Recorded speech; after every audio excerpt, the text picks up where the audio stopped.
आपण प्रगतशील शेतकरी यांच्या शेतावर आलेलो आहोत. थोडंसं त्यांचं मनोगत आपण थोडक्यात जाणून घेऊया. साहेब आपलं नाव आणि गाव सांगा. सर माझं नाव नंदू साहेबराव रामकर, गाव माणिककुंज. मी ही बाजरी पहिल्यांदा पेरली आहे 42 बरोबर. आणि बाजरी ही खूप एकच नंबर आहे आणि हलकं रान आहे. हलक्या रानामध्ये सुद्धा बिगर पाण्याची एकदम एकच नंबर बाजरी आली आहे. हां, त्याच्यामुळे ही बाजरी सर्वांना पेरण्यासाठी काहीच हरकत नाही आहे.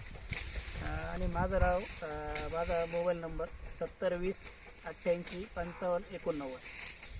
धन्यवाद सर. तुम्हाला सगळ्यात महत्त्वाचं या बाजरीमध्ये उंचीचं कसं वाटते? मापात उंची आहे का व्यवस्थित आहे? सर उंची पण एकदम मापामध्ये आहे आणि वाऱ्याने पण बाजरी पडत नाही आणि एकदमच चांगल्या क्वालिटीची बाजरी.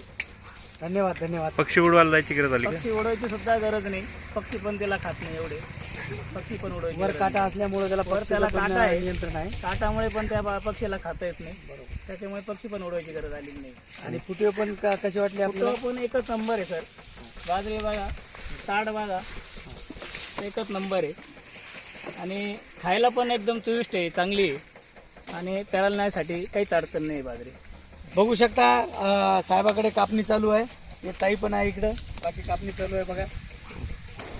रान एकदम हलकं आहे रान हे एकदम बघा. हलकंच आहे. आणि एकच फक्त युरियाचा डोस दिलेला आहे, बाकी कुठल्याही पिकावर प्रकारचा बी दाखव, पिकावर बी दाखव.